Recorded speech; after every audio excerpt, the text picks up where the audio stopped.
Yo, people, welcome back to the YouTube channel. You already know what time it is. It's time for your weekly show, London Club's Carnage. Tobs will be here very soon. Do not worry. But listen, lateness is greatness at the end of the day. Before we get into all of that, with the weekend's fixtures, obviously the big games coming up. There's a fairly sized, North London derby upon us. So we'll talk about that soon. But Lawless, how are you doing, sir? Happy days. Good weekend. No drama. Yes, good weekend. So I thought I'd back up from the camera. Everyone No, come man, come closer. This is weird. Come closer. Everyone complained how close I was. Oh, I'd back up. Listen, I'm good. Back to winning ways. West Ham are back. Believe me, you better be scared. You better be worried because we're back. We've won and now everyone's on notice. I don't know. Man. It was a bad game, but we won. Finally got to see my team win. We'll get into the context of it. Listen, it's nice to see you smiling again because it's been a while since you've been able to take a win from something. So in terms of West Ham have just been dreadful, very, very bad. Potts, how are you doing, sir? Another win as well for you. I mean, it's getting boring at this point for you guys, isn't it? Just back to winning ways. Obviously, we drew to Newcastle, but back to winning ways. Do you know what? I didn't actually watch the game. It's the first game I've not watched all season. I was busy and couldn't get to it. I had something I had to do, but the place I was, it was actually on where I was. I had a meeting, and it was like trying to watch some of it. But that first half was it was poor, and second half it took our subs to come on to beat Oxford. That's how bad our squad is, man. It's mad. Like you play that B team, and all of a sudden it's a completely different Arsenal. So but hey, we're 10 days in, and we've signed loads of players, so it's all fine. Not. Yeah, I know you're gonna have your grievances with that, and rightly so after what we watched against Newcastle. I don't think we've done a show since Newcastle, have we? And I watched that game, and you guys did struggle to break down that defense, which, listen, is the best defense in the league. I don't think there's any shame to take away from that. Obviously, I'm going to shamelessly celebrate, but I don't think there's any shame in not taking a win at home to Newcastle when they defend like that. But we got Tobs in the building as well. Listen, good to see my brother. How are you doing, sir? You good? Obviously, you guys won as well. Nice little weekend. No stress. Yeah, man. Bro, 2 wins back to back. Bloody hell, I can't remember the last time we've done that. So yeah, I don't really have anything to complain about as far as the team is concerned at this point in time, but there's loads to complain about as far as Tottenham are concerned. So, yeah. 100%. I'm the only person to really take a massive L from the weekend. I think that's where we have to start, to be fair. When you get bopped around like that I don't actually know what half I'm more embarrassed about as a Chelsea fan, to be honest, the first or the second. You know, there's a way in losing. You can get battered 6-0 and concede a truckload of goals.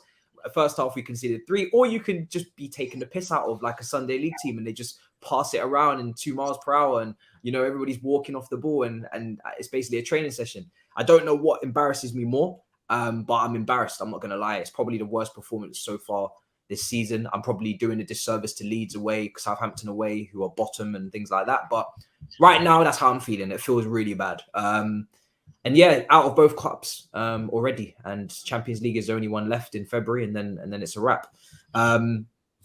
Felix is here as well. I don't know what you guys make of the Felix signing. Dead. Oh, thanks, I Tobs. think it's a dead signing. You think it's a dead signing? Yeah. Yeah, I do. I think it's, and I don't mean dead as in Felix is a dead player. I think Felix is quite clearly a very good player. You saw that for Portugal, and you see it in doses for Atletico Madrid. But I just don't really see which problems Felix is coming here to solve. He's not a prolific goal scorer. He doesn't play as a lone striker. Yeah, you could chuck him left wing, but I'm just looking at this Chelsea team and there's so many issues. And it just feels like Felix is like a plaster, basically. It's a plaster. It's a flimsy plaster that's going to be peeled off eventually. I don't know, man. Is he going to play off Kai Havertz? Is he going to play off that new brother you signed for Farner? If he does, and he's allowed license to be the creative hub, and your midfielders can all of a sudden move the ball progressively and get the ball into the likes of Felix to help create chances, maybe. But yeah, I'll be real. I'm not expecting anything major from this Felix move. personally. I'm happy to be proven wrong, and no doubt, I'm sure he's probably going to have a couple games where he will prove me wrong. But generally, I don't really see what purpose this signing serves for Chelsea. I don't see it. Can I ask though, Tobs, and all that, and because I feel like you might have gone too early there because he ain't kicked a ball for Chelsea yet. But having said that, I want to ask you if you believe the Felix signing is a bad signing because you don't like João Felix, or if you just think Chelsea are just rubbish at the moment. Like, it doesn't matter. Chelsea are rubbish. It's nothing to do with João Felix. So that's why I wanted to say it, because I feel like Felix is a good signing. I like him, and I would have had him at Arsenal. But is it going to fix? But that's Chelsea's different. There you problems? go. There you go. He would have worked at Arsenal. Why? Because your midfield's already patterned, your defense is already patterned. You have a system where you're able to create chances. So he's coming in there to basically play the Jesus role. Yeah, he may not be as aggressive as Jesus off the ball, but he brings the quality that Jesus has on the ball. Right? He can pick up different positions, and he makes an already functioning team play better. Right? But then bringing in Felix into an environment where the midfield is dysfunctional, the attack isn't working, the defense is in 6s and 7s, you then develop this sort of savior complex. And I'm just thinking to myself, like, what is he actually coming in here to save? Especially when he's new to the league and he himself is not in incredible form at club level. He's not in any position to save anyone. In fact, he's trying to be saved himself. That's why he's moving in the first place. And when I look at the deal, I think he's gonna genuinely the only area where I say he's gonna make a big difference is maybe your fluidity and your creativity, right? Because I reckon if he gets the ball in the situations that, let's say, someone like Shai Havertz got the ball against Man City, for instance, I think he's gonna find Aubameyang in one of those runs. I think when Raheem Sterling's, I think he'll find Raheem Sterling because he's a silky player. He's a very intelligent player. Cool. Yeah, but when I'm looking at goal scoring, I don't see this guy coming in and scoring the goals that are going to lift Chelsea from their current position into top 4 contention. I just don't see this being a signing that Chelsea need. I think this is a signing that Chelsea would like because it's João Felix, right? Because he's a I think because Pulisic and Sterling are injured, it's become a thing where they do need to get someone in the attack. So he's going to play wide.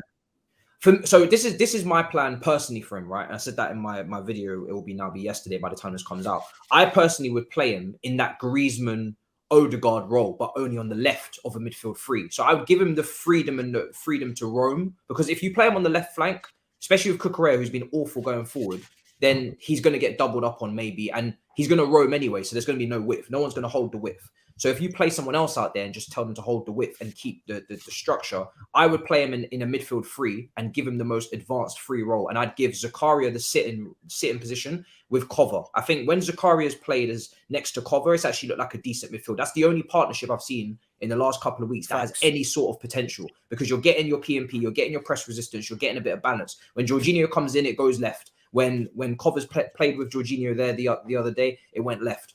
Zakaria came off the bench against Man City.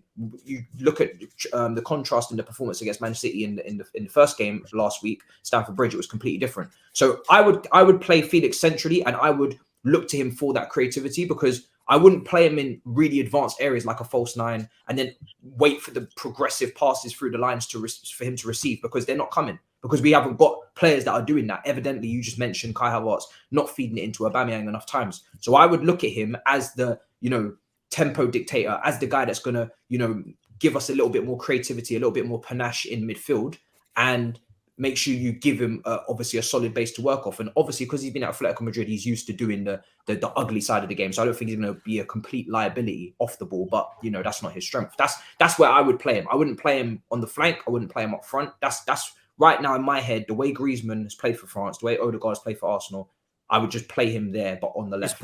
Is Potter though? What's Potter going to do? Yeah, exactly. I don't know. Is this a Potter signing or is this a Chelsea signing? So it's a club signing. It's a club signing. But apparently Potter signed it off because he was apparently the person that was already got sacked otherwise. He was in the communications with the recruitment, and then they were like, "Yeah, okay, we're going to forward on this," because they were hesitant before. I don't think any. So unlike Ten Hag at Man United, where it says Ten Hag signing, right? He's clearly the driving force in the recruitment. They don't have a Tiki or Edwards or Man United's recruitment has been poor like ours. So Ten Hag is clearly saying what he wants, and you can see that with Ronaldo. Potter's not like that. I think Potter, just like at Brighton, he's coming into an existing system that suits him. So the recruitment suits him. There's Brighton recruitment staff there. There's RB Leipzig, people that want to play forward-thinking, decent style football, and they're there to kind of work and collaborate with Potter. So there's never going to be quote unquote Potter signings because he's not the scout. He's not the recruiter. He's not running the recruitment. He's not in charge of that. He's just a coach. So that's how it is. But will these signings be signed in mind for the way Potter wants to play, to suit Potter, or just because Chelsea want this player? He's fashionable. He's a name. Other teams are linked with him. Do you know what I mean? Like what? We'll have to hope and find out. I mean, it's tough to say it at this early stage, but I think you might as well just get Diego Simeone now. He's going at the end of the year. Just get him now. Why would we honestly, get him for? I don't really understand. I don't think this Todd Boehly and Potter is going to work, man. I looked at it and I just think this guy is absolutely crazy. Like at the moment, what is actually different from him and Roman? Because they both splash cash. The difference apparently is one of them's got a plan and Roman was just like, the plan is I'll sack you if you're shit. Or I think that's going to happen.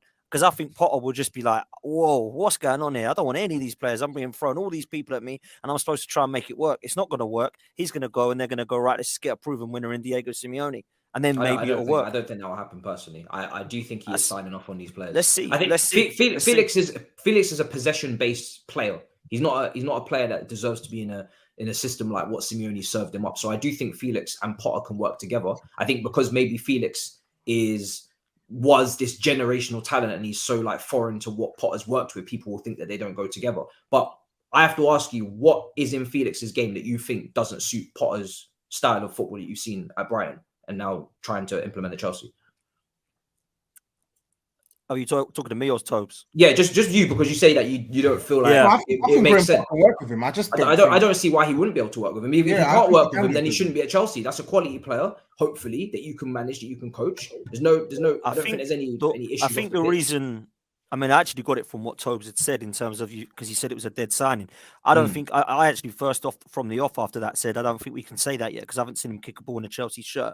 But what I will say is that at the moment I'm not seeing any of that front line looking like it's ticking, and I'm not blaming Potter for that, but I'm just wondering whether Felix will be another one of those. If Havertz, Sterling, Aubameyang, Pulisic, if these all can't do it, Ziyech. Then will Felix come in and then go, wow, this is what we needed. This is completely different.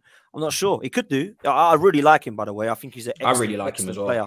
But I think he's going to be a good player. Personally, if he said to me, do you think he'll flop? Do you think he'll do it? I think he will do it. I think he'll do well. I think he'll score goals. Obviously, there's that. But that's why I said I think this is going to be their time, because what constitutes as well for Chelsea with this signing? Well, Chelsea at the moment, I've got to be looking at, I mean, seriously looking at trying to be not dropping out of European football. It's crazy. About both cups in the league. So. Exactly. So what would you expect from him from an individual? Because do you know what? I would expect him. I'm at a point I don't really expect anything. I'm kind of like, I rate the player. I really like the player. I've wanted the player to leave Atletico Madrid for so long, but we are literally the criminal club. We are where attackers come to die. This is not where I would have put Felix. I would have told Felix, if I was his friend, I would have said, Felix, go anywhere but Chelsea. Go anywhere but Chelsea. We're going to Man United, like teams that already have a set way of playing where you coming into the team is an add-on, as opposed to, we're putting our life savings on you. Because I can tell you this for free, Kai Havertz sucks. And he is low on confidence, right? Raheem Sterling is terrible, by the way. Pulisic is injured. Mason Mount form is, bruv, I don't even know what to diabolical, bro. So diabolical. Felix is coming into a team. He's coming into a really, really bad environment. And I'll be real. If João Felix comes out of this unscathed, then that only takes him up in my estimations. I already think he's a good player. Yeah. If he comes out unscathed and elevates this team, then that takes him up in my expectation. But I almost think it's too big a job. Personally, for him, for someone who isn't even in exactly the best of form, playing for a defensive manager in Simeone, to then come to a Chelsea side that are still trying to find their feet with Graham Potter, to then bang and with Potter, I almost feel kind of sorry for Graham Potter because obviously he's gone along with it now. But let's say Felix does bang, There's no buy option there for Felix. Bro, You're there's just no buy learning- option. You're learning him with no obligation. So again, where's the planning? And bro, Nkunku's also coming- Simeone's leaving at the end of the season, so his contract's extended until 2027. What's to Exactly. say that So he's the just new gonna go manager back. coming in will even want to sell Felix? Felix, and say Poch went to Atletico and they decide to change their entire style of play. Felix might get along with Poch. He's been selling in Madrid for a long He's time. not going That anywhere. The fact that they've renewed that contract, he's not going anywhere. And I think it's kind of the thing is Graham Potter's not. He's not covered himself in glory. I think he's actually been quite poor in a lot of Chelsea games. But this doesn't help the manager when it comes to sort of building a team and a system that he can use for the long term, because he's having to build and work with a player like Felix who's not even going to be here in 6 months' time. What's the point? Can we just as well just quickly because I don't think we should be deflecting the fact at how crap you were, Matisse, right? But like I'm more than happy to. Do you know what I'm saying? Like some of this ain't Graham Potter. I understand Graham Potter, they're his players at the moment and all that, but some of these players weren't bought by Graham Potter. I need to mention a couple at the moment, man. Obviously, Havertz has been mentioned. The guy is dire. Mason Mount, I think he's a good player. If I'm honest, good. I don't think he's great. I don't think you should be building a team around him. I think he's been overhyped by Chelsea. I said in the group chat that I think he's more of a Ramsey than a Fabregas, and Tobs rightly said, I actually think Ramsey was probably better. So I think that's fair as well. When I look at it, like, Koulibaly is Koulibaly, mate. I'm sorry. I questioned this. I questioned it. I think it was July time when you signed him. I said in the group, I said, yeah, I got question marks over this. What's the question marks? His quality. Yeah, I got question marks that will suit this league, but I'm happy to be proven wrong because he's a good centre half and has been for Napoli. He has been so bad, mate. Like, I don't get what's been great with him at all. And I actually thought when you played Man City the other night, not the one that you got battered, the one where you'd lost in the league. You're better, innit? Much better. Yeah. I thought you were good with the young kids. So I was expecting Potter to go a little bit down that route and think, you know what? We're not expected to beat these. But actually, let's give the guys that chance. Now, he kind of did with Lewis Hall, and I don't remember the other brother's name. Humphreys was in there as well. Humphreys. Yeah. But I understood the Zakaria and Kovacic would be much better, I believe, anyway, in midfield with those two. But I can't say his name. Chukwuemeka, is that his name? Chukwuemeka. What? He looked great, I thought. The other night. He was good. I think they're apparently managing him back from injury or something. They're just managing his minutes. Because I was shocked as well when I didn't see him in the starting 11. Because he deserved to be in there. He was quality. He definitely deserved to be in there. 100%. So, like you said to me on the last stream that you were looking at the young route, and and that's the first time I looked at that, and I thought, just stick with that then, because you look better with the young kids, man. Much better. And it might take time, etc. But you've kind of accepted that. The season's basically sacked off anyway. Dead. Do you know what I mean? So stick with that and see what you can get. Don't stop playing these Aspilicuetas and these Koulibalys and these guys. Just and even Cucurella has been poor. Do you know what I mean? That Jorginho, mate. Looks good. Jorginho comes back in. Chelsea hyped to the Chelsea fans hyped him to the moon, mate. Yeah, and Havertz should be winning Ballon d'Or and all of this stuff. Oh, mate. Like the Havertz thing, like, what's he actually doing there? Havertz, what is he actually doing? Like, does he think he's going to get away with a penalty there? Like, he's playing netball, man. Just what's happening? So, listen, Chelsea are going to have to write this one Chicken's coming home to roost. That's exactly what's happening. Tobs is loving it. When the big bad villain told them all of the things that they're saying now, 2 years ago, they said, oh, you're jealous, trophy this, oh, winning mentality, you wouldn't get it. Well, clearly you didn't get it as well, because you're saying the exact same things I said 2 years ago. You're calling out Pulisic, they're calling out Kai Havertz, they're saying this Jorginho guy is not that good, but all of a sudden, I have to give you your flowers for calling it from the beginning. But the reason why it wasn't called out in the beginning from a lot of Chelsea fans is the fact that you have to take their age into account. They're still developing, so we're obviously going to have patience for 21, 22-year-olds, and we're going to see over the next couple of years if they develop. Okay, if they keep where was on, Ndombele's patience? And they haven't. Because he was young. How old is it? Ndombele? How old is he? Ndombele is like Ndombele, yeah? Mr. Shy Kai. Talking about Listen, Ndombele. You got your nicknames, I got my nicknames.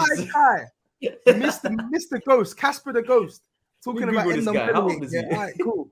Ndombele is like 25 years old now. So he was signed at 21, 22. No, he signed Lawless, at 22. This is the first me and you can sit back and listen. He's 26, by the way.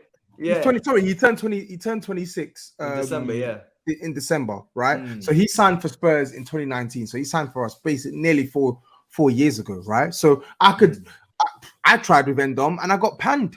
So you're you know gonna what get it's panned like. as well. You know what it's like. Yeah. No. Same thing. I know what it's like because I got panned. So you're gonna get panned. You're gonna get this work. You're gonna get this. You've fucking definitely work. shouted about Kai Havertz and Pulisic way more than I've gone at on Ndombele. 100%, without doubt. I have to because I have to because they're actually shit, bro. They're actually shit. And then Ndombele's not. And I don't actually mean like they're complete dog shit, right? Like I'm tongue in cheek, right? Because obviously Kai Havertz is obviously not a shit footballer, but like he's nowhere near as good Not as delivering. you guys make him out to be. No. And When he had his good makes it performance worse against is I Bournemouth, don't think I get told that this guy's a winner, he's a winner. I don't think he has the right mentality. I really don't.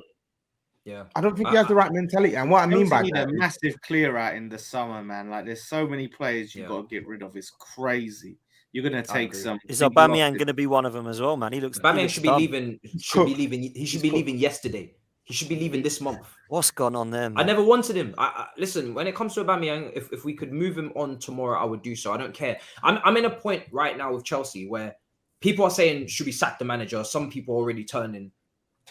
That's their business. But for me, I would love to have a cleanse. I would love to clear this squad out right now, like in January. But Potter reportedly doesn't actually want a lot of them, which is understandable, but the high wages is what's preventing them from clearing them. If I could get rid of the players that I'm going to get rid of personally anyway in the summer, and I could do it now, I would do it. There's no point keeping them. Have a thin squad. You're not in any cups. You're only in the Champions League now. You don't have that many games. You're going to nearly be out of all competitions in February if you're not careful. So you may as well have a thin squad. Get rid of Aubameyang. Get rid of Aspie. Get rid of Jorginho. Get rid of Ziyech. Get rid of anyone you need to get rid of that you don't think fits into the plan, and keep it stepping. I'm more than happy to have a thin squad and have young players. If the season we're not getting anything from it anyway, because it's very hard for me to say, oh yeah, let's push for Europa League. Like, come on. And Europa League is I can take that, but Conference League, I'd rather be sitting on a conference league. Nah, man. Please let Chelsea. Chelsea. That's the best man. chant in football. Fucking love it, man. I love it. It's delicious, man. It's so good. It's so good seeing these guys mudded. Your appetite's fine now. Oh, mate. Listen, you can rub your hands together about us being. You ain't going to be in Europe at all over there. You better make sure you're in this league. You better make sure you're in this league because if we're going to you next season for championship updates, I'm going to look forward to that shit. That's going to be hilarious. Can you imagine? We're all talking about Premier League and we're asking you, yo, what's going on in the championship? We will keep you. You're not going anywhere. Don't go anywhere. There'll be people in the comments that'll be like, oh yeah, let's get a Brentford fan and let's get a Fulham fan. No. Lawless is staying with us. He's not going Lawless anywhere. is staying. He's going to update us on what Barnsley away is like. Yeah. What Sheffield Wednesday when they get promoted are like. I want to know what happened in the big fight with Millwall. Yeah, man, I want to know. Don't go anywhere. Listen, I'll tell you what, right? Lawless, you better hope you win that Europa Conference League. And then what will happen? You'll be in Europe. And if Chelsea get the Conference League this season, you'll be in Europa and they'll be in there. Can you imagine? Matisse. Wow. Please. Imagine if that happens. God. I'm telling you, right? You three and people on the 12th Man show do not want us to win that Conference League because I'm coming for What if you get relegated at the same time? You're still going to come coming. Where are you coming? To do what? You're not winning trophies, mate. Trophies. You're not winning anything. What are you talking about? All right, we'll see, innit? We'll see. There's no way you're confident with. All right, well, let's get to your game because you won, and we're not going to talk about these guys' FA Cup game. We're going to move to North London Derby because no one cares about Portsmouth or Oxford United. We're going to do some Nketiah prop, which I'm sure Lawless will have something to say about. But you won a game now, so we got to give you your flowers. Well done. Season starts now. Here we go. It's the European charges underway. Confidence is there. Moyes back in. He's the man. Moyes. Boy, I don't know. I mean, it was a Moyes. Fucking hell. that was his nickname, the Moyes. Yeah. Yo. Wow. But no, it was an awful game. It was probably one of the most boring games of football I've ever watched in my life. It was painful, really painful. Really? And you've been watching your team this season? Yeah, and this was the most boring game. This is a boring game of football. It was mind-numbing. Moyes did what Moyes does. Obviously, he didn't have Ben Rama starting in the week against Leeds in the league game that we drew. Yeah. And then he didn't start him in this game. And we're like, you're not starting him in the league. And you're not going to start him in the cup. Like, what are you playing at? He's desperate to get Souček in this team. The beef is mad. This beef between Moyes and Ben Rama is I don't understand it. Ben Rama comes on and scores a banger of a goal. Yeah. I don't get the problem with Moyes and Ben Rama. I don't understand it. It must be personal. It must be personal at this point. It has to be. Maybe he did what Zaha did, back in the day. Is there some sort of, if you know about them rumors? No, I don't. You don't know about the rumors? Oh yeah, I know what you're talking about. Zaha and Moyes' daughter rumors. Really? Yeah, that's what, because Zaha was at Man United when Moyes was there. There's rumors going on, so I'm just throwing it out there. But you know what? To me, that's mad. But yeah, with this FA Cup, I was feeling like we don't even need to be in it right now. It's good to get a win and get confidence, but I don't see any point in us being in it. Part of me would have just been happy to go out of it and focus on the league and the Europa Conference League, and just put the attention on that, because we ain't winning this FA Cup. We got Derby next, which could go anyway. But Brentford's rested 7 players, and they didn't have Ivan Toney either. So yeah. Moyes can't take no shine and start saying oh, look, I won and you should have had faith in all these Moyes fans. It's crazy. You should see West Ham Twitter. The shit I see on there baffles me. So we'll see. Now your fan base are a little bit sometimes crazy. I see the way that they fail to really comprehend and digest and take in the Declan Rice seriousness of the situation is that he will leave your football club. And I knew this from the get-go when you started offering him 7-year contracts, he's leaving. But West Ham fans kept saying, no, he's not going anywhere. He's captain. He's not going anywhere. We love him. He's staying here. He doesn't want to come. West Ham through. And I was like, you guys don't know the half of it. He's leaving. And I'm telling you now, you ain't getting a new contract signed. So there's no point offering. So, and now I don't think you're getting your 100 million either, because I think this season, his stocks have fallen. In my opinion, with what I've watched, I think his stocks have fallen. I think he's still going to falling, Yeah, no, he's had some good performances amongst the shit, and he's had some performances where it's you checked out. But what I mean is, I don't think his stock has fallen in the sense where he'll go to a top team. Yeah, I don't think teams have been put off by. I mean, his price has fallen because now he's gonna have a year left. If anything, it's enticing people to say, yeah, now we can swoop, and that's what's gonna happen. Lawless is scrunching his face as if West Ham are gonna get this groundbreaking offer for Declan Rice. It's not gonna happen. He's going, man. Well, he ain't got a year plus an option that we have. So yeah, you can forget about that one. But listen, there's still time for us to get a good manager in. There's still time. So we're still on it, yeah. Everything. Consistency. It's January. It's January right now. There is still enough time to get a manager in to turn this team around and get us playing. That's what we. I'm sorry. It's gonna look. We're probably gonna lose to Wolves next Saturday. Do you really think they're gonna sack him? Because I think if they were gonna sack him, they would have done it by now. Personally, no. But look, there's gonna be a point where his position becomes truly untenable. In my opinion, it's untenable because he spent 170 million. But imagine, okay, we're gonna lose to Wolves. I'm telling you, at least we're gonna draw. We're not. Are you away from home? Yes. Okay. We're not winning that game. Okay. I think we're gonna lose. Everton at home. If we don't win that game, if you lose that game, Jesus. If you lose that game, I've watched Everton. Jesus Christ. How is that? Because after that, like I said, we got Newcastle, Spurs, and Chelsea. Right? Yeah, you're finished. Yeah, you're finished. So do you know what? I don't even know why I'm looking at Chelsea like it's Chelsea anymore. Actually, Nah, we would have had a couple of players in. We're shit, but we're not that shit. Mid-table fodder, So, but Chelsea away, right? Chelsea at home. Newcastle away, Spurs away, Chelsea at home. So you never know. I mean, look, form goes out the winner, but I don't trust Moyes because Moyes shits himself against these teams anyway. Even though Chelsea are mid-table, he's going to look at it like, oh, it's Chelsea. Let's park the bus and I hope. mean, for if the you best. guys were beating teams in mid-table, you wouldn't be in this mess, would you? So I wouldn't. Well, I wouldn't yeah, be scared of mid-table. exactly. That's the point. So we can't beat the mid-table. I'm looking at Wolves and I'm like already writing that off. Like, I think what you need as a Southampton is what you need. Desperately, we got Nottingham Forest like after Chelsea, Newcastle, and Spurs. But even them, they're starting to. And I had this conversation like with some people, and I was saying, yeah, there's a real threat we could go down because Forest are getting better. Their players are starting to gel finally, and they're starting to. They're not going to be great. They're going to be in threat of relegation. But that's someone we've got to compete with. There's only Southampton. Southampton, we're clearly better than. I think they're the worst team in the league at the moment. Whatever January brings, they can do something in January. Bournemouth, I think, they're going down. He just signed Ojcic from Dinamo Zagreb, to be fair, for $6 million. Didn't that move fall through?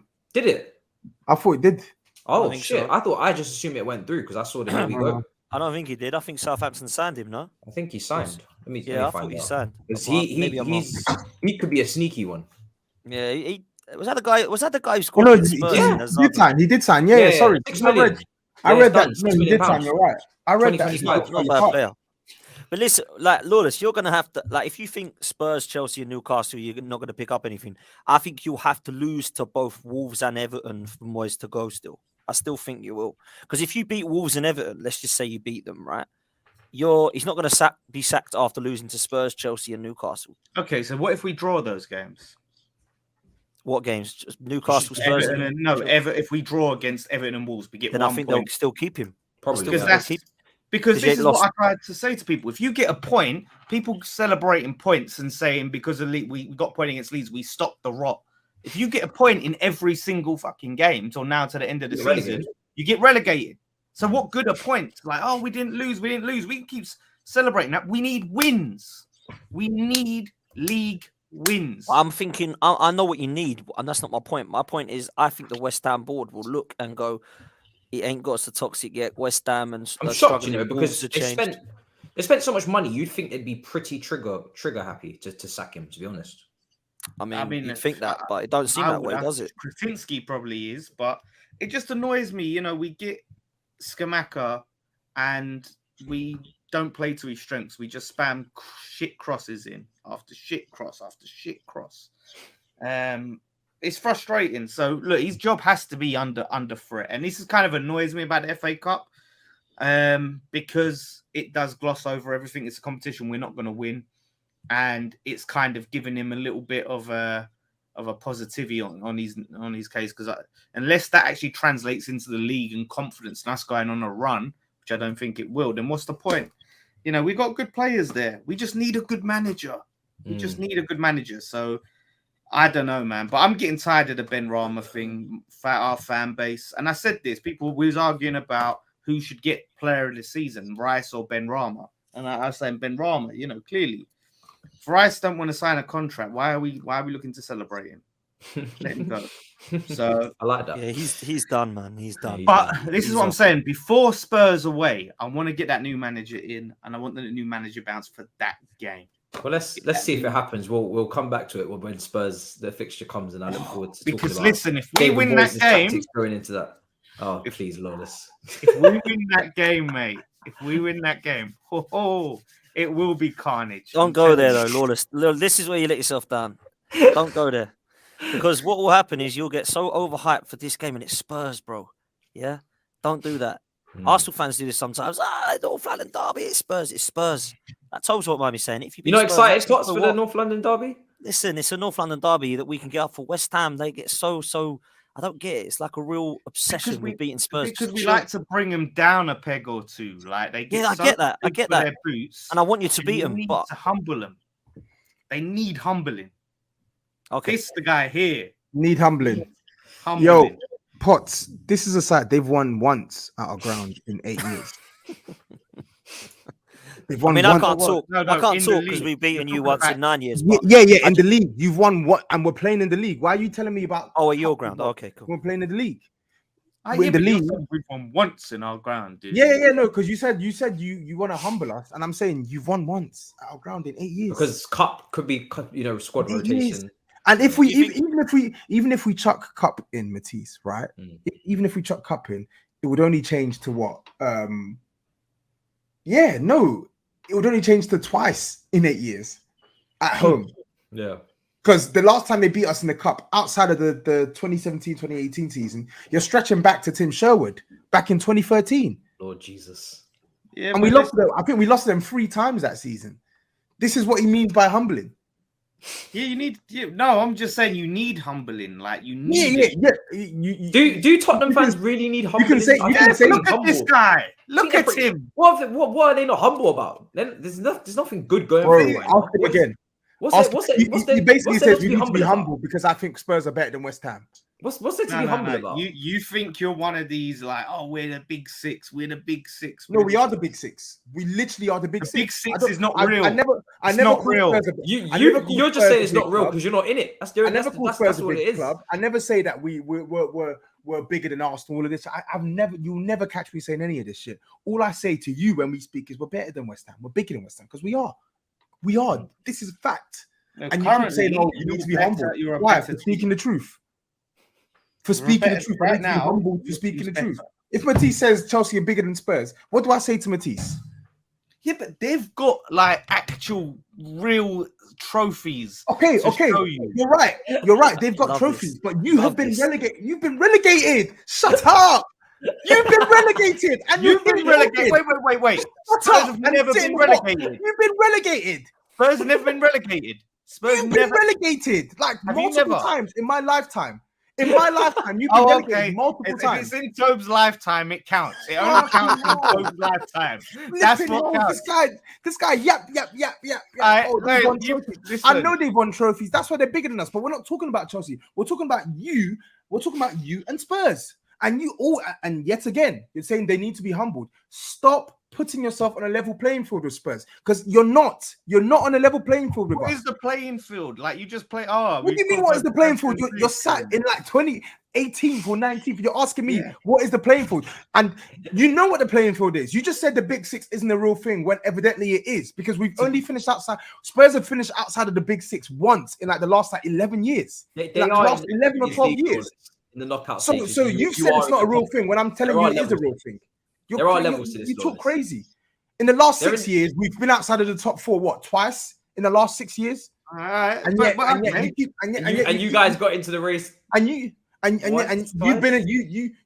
finally got in here. You finally got in there twice, and one of those times you finished 7th. And now you're puffing out your chest out and you're telling me I'm not even. I'm trying to bring you down to reality. I'm not trying to say what reality? Do you think I think Spurs are good right now? What reality? You think they are reality? Their club reminds them of reality every day. What reality? What are you talking about? I don't speak about Spurs as if we're creme de la creme. I don't even know what perception you get from me when I speak about Spurs because more time I'm rubbish in the team. I'm literally shitting on Spurs more time I speak about them.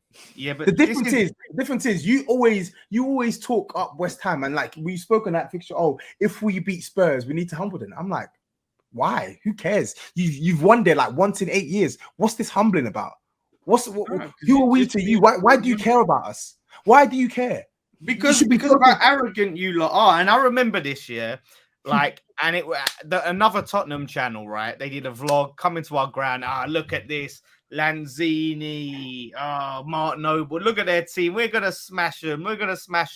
What happened after that? Every fan base does that. No, like it's the way that they try to look down on us. You've definitely had some cockiness to you over the years. No, but at some point. They try and look down on us unjustly. Do you know what I mean? You are worse than them. They will look down on you because you're a worse club. It's the same way he looked down at Everton last season when we were teasing him about Everton signing Gay over West Ham. The same way he looked down at Nottingham Forest when Nottingham Forest signed Jesse Lingard. This guy, he's one of the biggest hypocrites I know because when the shoes on the other foot, I remember last time when he was rattling Nottingham Forest Twitter, but now all of a sudden, it's Spurs that need a pegging down. Yeah, but Nottingham Forest have been in the Championship for 26 years. All right. And what are you in comparison to Spurs? What are you in comparison to us? We've both been in the league and we've both won nothing in the league. We've both won nothing. And one of us has been relegated twice in the last 10 years. No, Who we is haven't that? been relegated 0 in the last 10 years. You've been relegated in the last 10 years. Yes, you No, have. we haven't. Was it Yes, the last you fucking 15 have. years? Was it? When was Yes, it you 2000 fucking have. You've been relegated in the last 10 years. You got relegated in Scott Parker's last season. Don't bullshit me, bro. No, we was getting promoted Sorry, around 11 this years. time. 11 years, my bad. You got relegated in 2011. No. 2011. See? You were So, wrong. 10 Yeah, years. because we're in 2023 now. No, Sorry, my cut bad. that 10 years thing out. 10 years done. It doesn't You were matter. wrong. You've been You have not relegated. been You've been in 10 relegated in recent history, bro. That's scary. Oh, okay. It counts because it was in Tobs' lifetime. So all the relegation Spurs had don't count because Tobs weren't alive. Brother, since the we can record. go back to 1992, since the inception of the Premier League. Oh, okay, if it was in the Premier League, it counts now. So what are we talking about then? Why the All fuck? right, how many trophies have Spurs won in its history? Fucking hell. How many trophies have Spurs won in its history? 2? In what history? In what history? how many trophies have you won?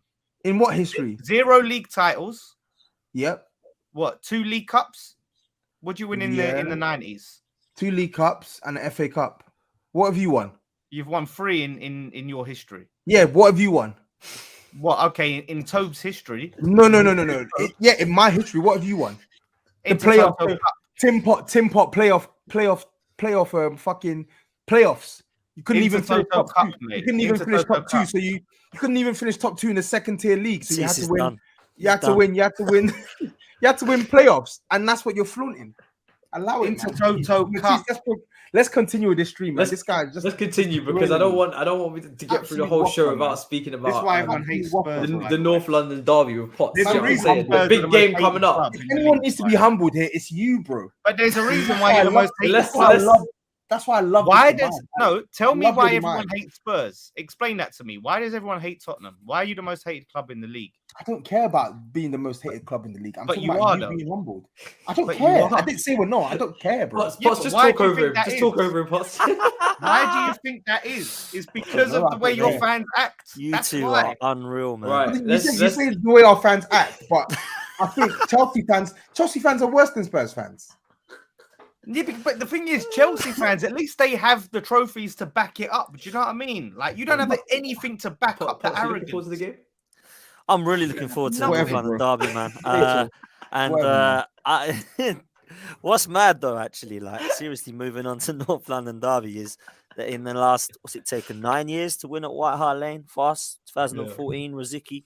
So I look at that and think, we've had some bad times there. We've had some tough games. We've had some horrible moments. I'm not going to sit there and say that because form goes out the window, this one, I don't feel confident, because I do feel confident. Having said that, I do feel that this could be a score draw because the momentum's been lost a little bit of Arsenal. Not just because of Oxford last night and the team has changed, but Newcastle come and give us a little bit of a battering and a bullying on the pitch. And I think that they got their just deserves with their draw and found a way to play against Arsenal, which was quite ironic, really, because Matisse only a few days before that, you said, I can't find a way to take anything off of Arsenal. And Newcastle, Newcastle come and did their thing. And I think that if Conte is clever, then he will probably look to do something similar. I don't think he's going to come and play football because that's just not what he does. So I think it's going to be an interesting game to see. I think Spurs, Tobs will tell me in a minute, I've got some players back. So that's good news for them. Saka's going to be fine. But I wanted to kind of mention this going into this game and give Eddie some flowers, really, because in every single competition, he scored a goal. We were only in the League Cup for one game. He scored that night. In the Europa League, he scored 3 goals. In the FA Cup, he's played 1 game, scored 2 goals last night, and he scored 4 goals in 4 in the league, I believe. So he's actually deserves a lot of credit. But when you speak to Lawless, you'd think he was Yaya Sanogo. I mean, this guy has literally been rinsing him today, saying that he can't be called real world class, when actually some stupid Twitter account has said that he's world class when no one else has, and starts losing his head about it. But I'll let him come back and explain himself in a minute on that one. But for me, I think it's a game that Arsenal have to win, because for me, if it's a game where we lose, it's a real knife to the guts if you lose against these guys. So if we're serious about a title challenge, we can't lose this game. We've got Manchester United and then Manchester City twice in quick succession after that, one now being in the FA Cup. So the games are coming thick and fast. And we're going to need some signings, mate, if we're going to be serious about this title. And at the moment, we're in the 10th of January and nothing has happened yet again. We're the team that needed signings quickly, if I'm honest with you. I think that Manchester City can sit there and say that they've got a squad. Arsenal can't. And we saw last night, you're having to bring Zinchenko and Xhaka on to beat Oxford. Yeah. That's basically what it was last night. The first team was, the first half was shocking. Second half looked better when we brought the players on. And I thought Vieira deserved a mention, but for me, Eddie Nketiah again, with 2 great finishes. Hopefully gives him a little bit of confidence going into that game, because we're going to need every single player for this North London derby. You know, Spurs aren't in great form, but they ain't going to roll over for us. They're going to be up for this one. Harry Kane, congratulations already in your annual scoring, because you're going to do it, and you're going to be Tottenham's all-time scorer, because you do it every year against us. But hopefully it won't be enough to win them the game, and we can go away, move on to United with 3 points, man. I mean, I have to ask Tobs, after what you saw against Arsenal Newcastle, that 0-0 game where they kind of shut up shop basically, and they said, listen, Odegaard, you're not getting many touches, you're going to be completely closed off, we're cutting all the passing lanes, we're sitting deep. He even brought Murphy on instead, at the end to really just extra close it up. Do you think Tottenham are capable of replicating that? And do you even want to see Tottenham try and replicate that? Or is the feeling still, we're at home, we've got a great record at home, we need to win. We need to kind of show. Do we have a great record at home? No, I mean against them. Against them. In recent years, we do. I think we need to do a bit of both. To be honest, I think it would be stupid of us to just be like, oh yeah, we believe in our source, so let's just play our game and whatever. If there is such a thing as our game, because it's just been a bit convoluted this season. But I think the type of manager Conte is, I think he's going to make allowances for Arsenal, man. We have to recognize the threat that they possess, right? Unfortunately, we have to treat this game as if Man City are coming to our ground. And that means that the game will have ebbs and flows. Like, I don't expect Spurs to sit back for the entirety of the match. I don't think it's going to be 90 minutes of us just soaking up pressure from Arsenal, right? Because we tried to do that at the Emirates. It didn't work. So I think you're going to see us come out 100%. You're going to see us come out and try and do a couple things, but absolutely we need to try and neutralize Arsenal's threat, right? You can do that whilst also being able to incorporate your own stamp onto the game, right? So I don't see why that shouldn't be at the front of Conte's mind. Try and stop Martinelli. Try and stop Saka, try and stop Odegaard, try and dampen Partey's influence, but also try and go for the game responsibly. We have to learn from the mistakes that other teams have made. Look at Chelsea. Chelsea tried to do that as well. They completely abandoned their way of playing and said, you know what, we're going to try and pack the midfield out, we're going to try and go long, and we're going to try and neutralize Arsenal's threat. But Arsenal showed enough quality to play through that. So just because you sort of set up to set traps against Arsenal doesn't necessarily mean it's going to work. And if you've seen Spurs this season, I do think that we have been quite poor in terms of like tactically disrupting teams' games. Probably since that previous North London derby, I'd like to think our performances since that 2-1 loss to Arsenal they basically went from bad to worse. Personally, so I think we need to just find that balance, be responsible, but also have a game plan on how we can hurt this team, right? Not just stopping their plays. How can we, with our plays, hurt this team? Do you think is Kulusevski definitely going to start? Is he? I think he's going to start. Yeah, he was spotted back in training today, which is good. So him being in training means that he will definitely start on Sunday. So that's a humongous boost, man.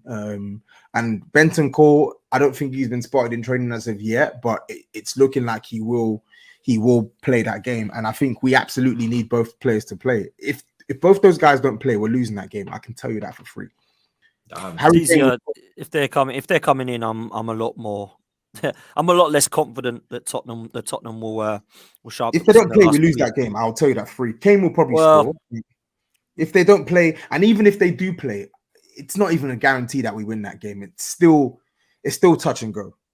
It's still There's been red cards in the last 2 North London derbies, which have, to be fair, let's be honest, ruined both the games. One for Tottenham, one for Arsenal. I kind of hope that don't happen again. I mean, me and Tobs can't really say it because obviously we would take the red card on the opposite sides. I think from the neutral, they're probably thinking, you guys, Lawless and Matisse are probably thinking, oh, well, let's just see a cracking game. If you start seeing like red card in the first 5 minutes and one of us gets hammered, it's not really a great game of football, is it? So it'll be good to see. You both haven't done a lot to hype us up for the game, to be honest, really and truly. Like, this is probably the flattest London derby ever. Like, you're both like... I think it's because this is the first time where there's a massive distinct difference between the two teams in terms of where they are on the table. Yeah, probably right. Usually when they're like confident, though. Potts ain't going in it like, yeah, I think we're going to win. We're going to smash those mugs up the road. He's like... Do you think we will? Do you think we will then? Do you know what? This is the season. This is the season for you to win at their ground. I do agree with that. If there's ever going to be a time, but Spurs now, this could be make or break for their season, because I think if Spurs win this could really give them that little bit of catalyst energy. for change, isn't it? Yeah, that, do you know what I mean? Like, where they can go on and take something positive, where they've stopped an Arsenal side, they've beaten Arsenal side that's flying at the top of the league. That could be the confidence, the morale booster that they need to go on from there. But I think the case applies to both sides, right? We both teams need a win. Personally, I don't think Arsenal fans will probably they won't be. It depends what happens in the Manchester derby the day before, isn't it? Yeah, but even if I don't think it's I think both teams, right? Arsenal probably would be. Some Arsenal fans may not be upset. I don't think they'll be upset if they come out of this with a draw, right? Because of the recent results. From a Spurs perspective, we need to win. We absolutely need to win this game, right? We've dropped too many points over the last couple of weeks, excluding the World Cup, of course. And beyond that, we have played way too poorly against all the teams around us. Not one good 90-minute performance have we produced against any of the teams around us this season. Not one, right? So that absolutely needs to change. And again, when I took on both sides, Arsenal play us away, and then they play Man United at home. Yep. We play Arsenal at home, and then we play Man City away. Momentum is crucial. You've seen with Arsenal this season what quality, of course, you need quality, but what momentum can do for a team. When you've got the wind in your sails, you can really push through, right? If we win this game, it gives us a springboard to say, okay, cool. Why can't we go to Manchester City and get a result? We saw Everton go there and win, and we've just beaten the reigning champs. Same way, if Arsenal win it, they're like, yep, we've bolstered our title credentials. This is another tough game we've played, another London derby we've gone to. Wait, you just call Arsenal the reigning champs? You mean the table toppers? No. I didn't say reigning champs. You said we've just beaten the reigning champs, and then I was talking about Man City. Oh, okay, right. Okay. Yeah. Just making sure. I was going to say, I thought you meant the way it come across. We beat Arsenal. I said we beat Arsenal. Why can't we go to Manchester City and beat the reigning champs? Okay, cool. Do you know what I think as well? To answer Lawless' question, I think there's a few reasons as to why, not just myself. Like, listen, we're confident as Arsenal fans, so we should be going into this game. There's a few things why, and I think there's a little bit lack of momentum, and there's a little bit of deflation around, because I think a lot of Arsenal fans, including myself, expected us to go quick in this market, and we just haven't, because at the moment we have no centre forward on the bench. There's no answer. Our answer the other week at 0-0 to get a goal was to bring on Tomiyasu.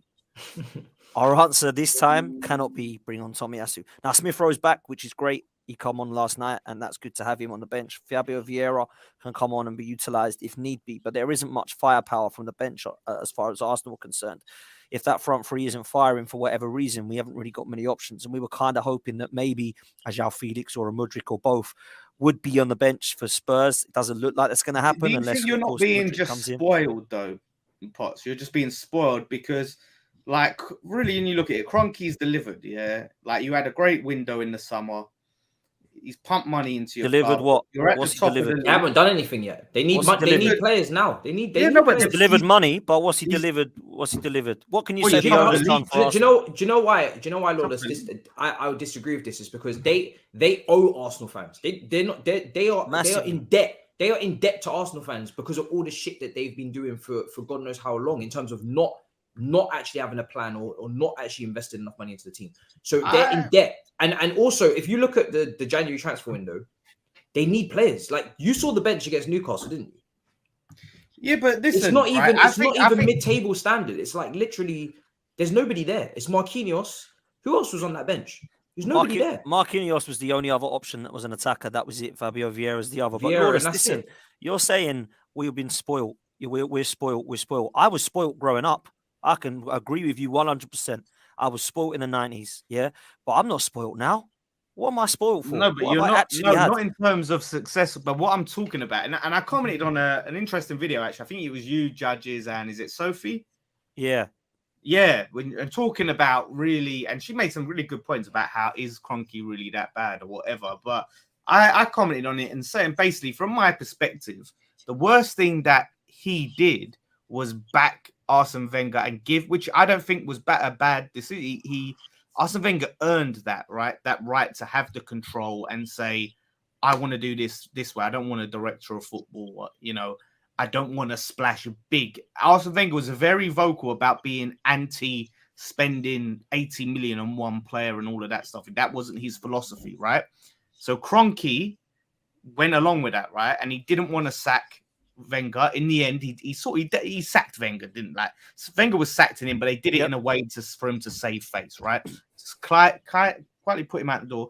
Then he brought in Emery, and he kept trying to bring in people that knew what they were doing, whether Mislintat or whatever, right? And trying to sign the best possible players and give these managers money. You know, Aubameyang, he signs Aubameyang at a crucial time. Boom, Aubameyang wins you an FA Cup. So I think as owners go, like, take it from someone who's got a bad owner, right? And Toby as well. When you look at it, you know, with the stuff they're going with their owners. I feel like you guys look at your owners the way the rest of us who have bad owners look at their owners. And really, Kroenke's tried to do the right thing. He's tried to put the right people in charge. He's tried to. So let me come back that. Let me come back with that. The reason that you're right in what you're saying is because you're looking at Kroenke of the last year. That's what you're looking at. So you've said about Wenger and Emery. I don't think that was the right. We've proven to be not the right thing. Now what he's doing, it could be the right thing. Do you know what's so frustrating? Is we got to January and we're in a title race and we need players and I'm not seeing the ambition. Now we might get to the 1st of February and we've got 4 players in and we're thinking, bloody hell, we're going for a title. Are you serious? If the ambition is, they'll get top 4. Let's just leave them. They'll be all right. That ain't good enough for me. Now, the majority shareholder thing is an interesting one because that's what Kroenke's been up until the last couple of years. Now he's full ownership. Now we're starting to see why he's buying players.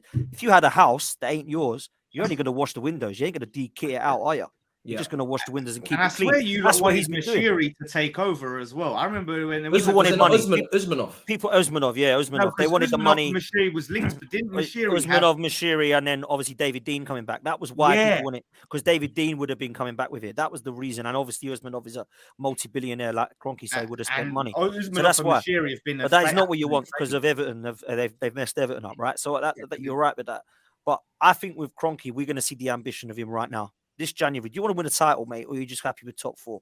Because you might not win the title, even if you get 5 brilliant players in, but you'll show the ambition to want to win it. And that's where Arsenal fans are at now. They've still got a lot of making up to do with the European Super League. They've still got a lot of making up to do with the mistakes they've made. I think with the fact that there's been neglect, all of that stuff's got to be making up. And they're aware of that. And a documentary showed to me that Josh actually is waking up a bit and wants to get on side with it now. Silent Stan's done. He's over in America. He doesn't care about Arsenal. But Josh, I think, is different, and he does. And it's his little project. And at the moment, touch wood, things are going to be better. Do you think, because Arteta rejected the opportunity last January, right, to sign certain players, because he has this long-term they messed it up in mind massively. He doesn't want to sign now players. He wants to sign players that he's not going to have to worry about having to try and shift in a couple of years. Like, they're going to fit into his system, right?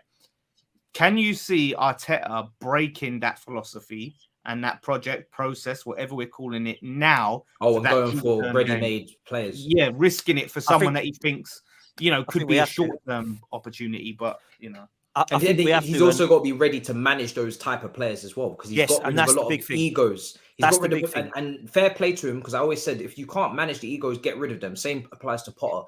And young managers usually want to manage young players because of the age gap as well. You don't want to be managing someone that's only like a couple years younger than you. It's difficult. But now, if you're going for a title, now you might need to go with, a couple of players like you're talking about, world-class players. And then you've got to be able to go in another gear in terms of your man management again and show that side of things.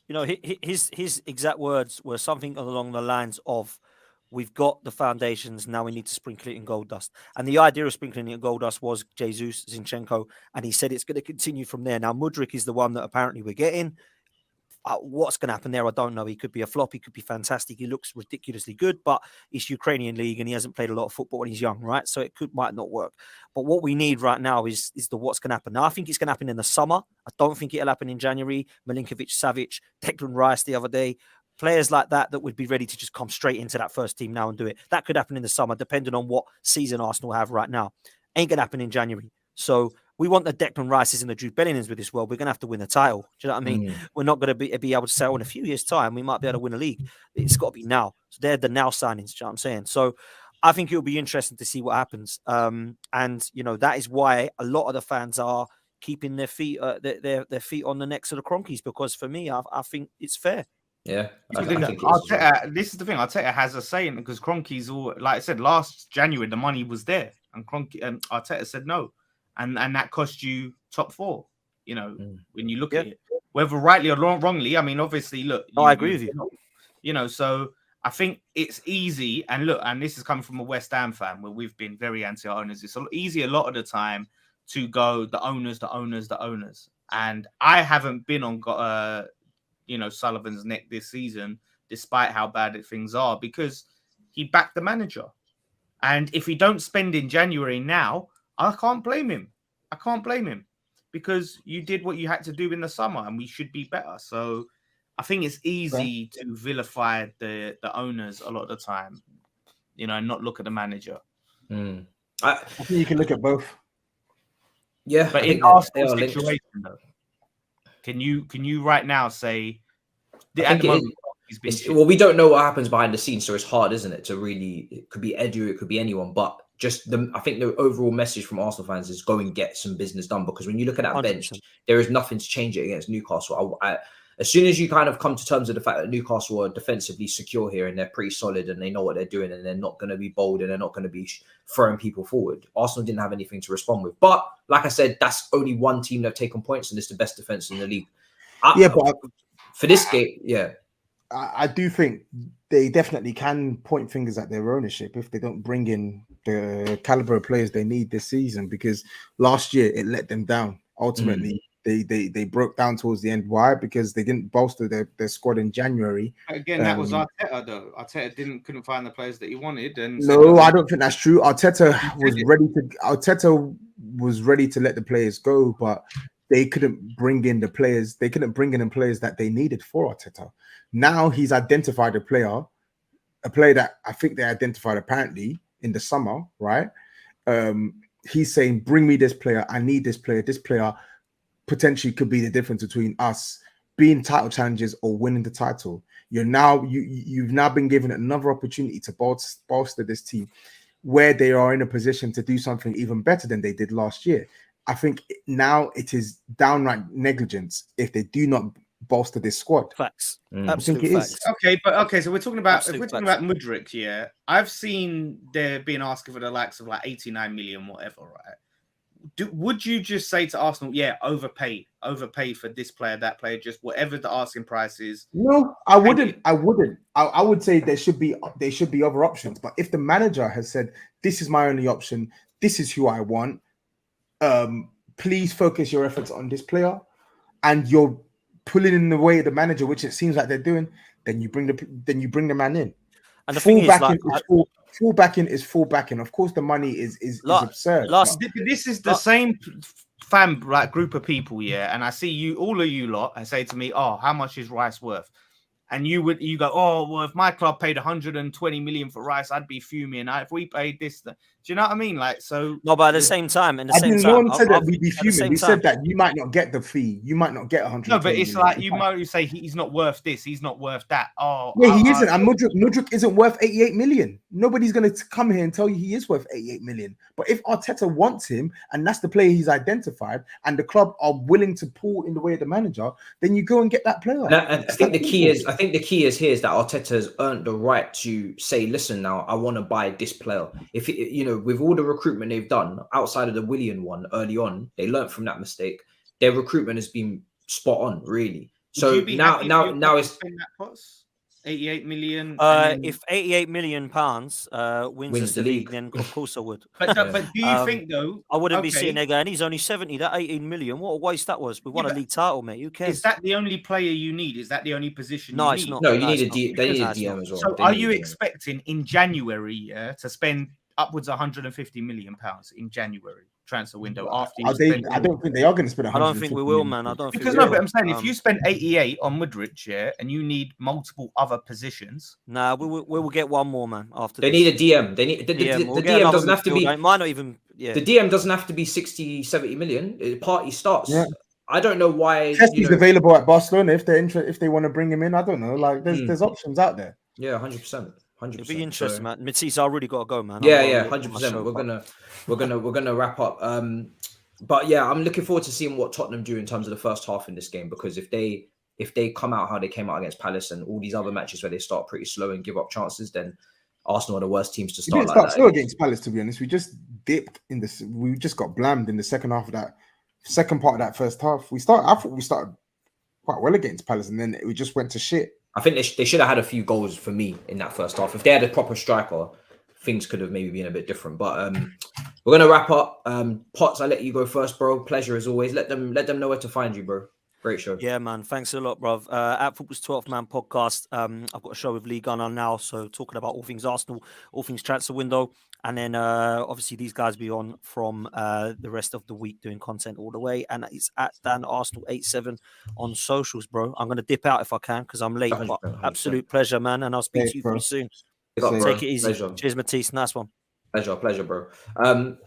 Actually, Tobs, I didn't speak to you about this Palace game. Did you gain any confidence from that? Quickly before we wrap up, because I watched that game. First off, I did feel like Palace they were very good value for the being level. I thought they were slightly better, and then they didn't take their chances. And I think second half, you guys just turned up again. They only had one chance, which I think that should have scored. Of course, I think from minute 1 to minute 25, I thought we were the better side in the game. Like you didn't even hear anything from their Palace fans, like nothing.